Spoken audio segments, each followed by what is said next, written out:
केलवा के पात पर उगेलन सूरज मल झाके झुके। केलवा के पात पर उगेलन सूरज मल झाके झुके। के करेलू छठ बरतिया से झाके झुके। के करेलू छठ बरतिया से झाके झुके। हम तो से पूछी बरतिया बरतिया से केकरा लागी। हम तो से पूछी बरतिया बरतिया से केकरा लागी। के करेलू छठ बरतिया से केकरा लागी। के करेलू छठ बरतिया से केकरा लागी। हम रोजे बेटवा तो हन ऐसन बेटवा से उनके लागी। हम रोजे बेटवा तो हन ऐसन बेटवा से उनके लागी।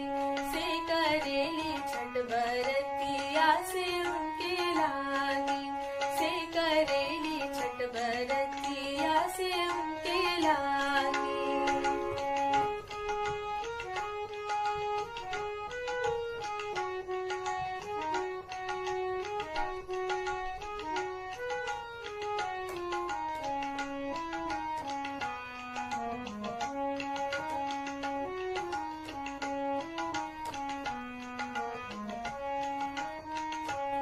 अमरुदिया के पात पर उगेलन सूरज मल झाके झुके। अमरुदिया के पात पर उगेलन सूरज मल झाके झुके। के करेलू छठ बरतिया से झाके झुके। के करेलू छठ बरतिया से झाके झुके। हम तो से पूछी बरतिया बरतिया से केकरा लागी। हम तो से पूछी बरतिया बरतिया से केकरा लागी। के करेलू छठ बरतिया से केकरा लागी। के करेलू छठ बरतिया से केकरा लागी। हम रोजे स्वामी तो हन ऐसन स्वामी से उनके लागी। हम रोजे स्वामी तो हन ऐसन स्वामी से उनके लागी। से करेली छठ बरतिया से उनके लागी। से करेली छठ बरतिया से उनके लागी।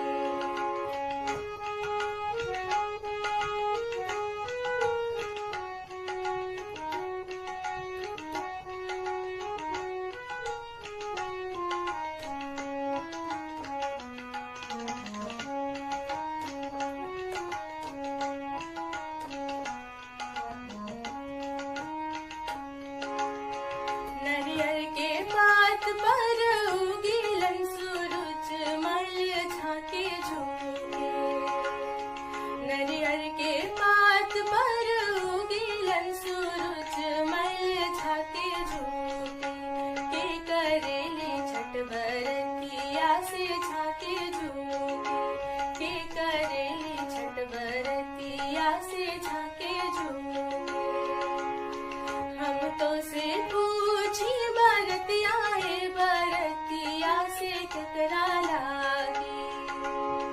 हम तो से पूछी बरतिया बरतिया से केकरा लागी। के करेलू छठ बरतिया से केकरा लागी। से करेलू छठ बरतिया से केकरा लागी।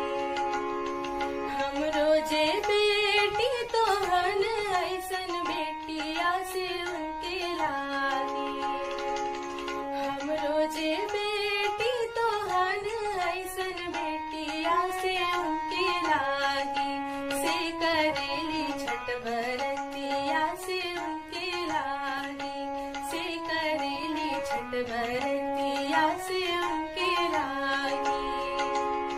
केलवा के पर उगेलन सूरज मल झाके झुके। केलवा के पात पर उगेलन सूरज मल झाके झुके।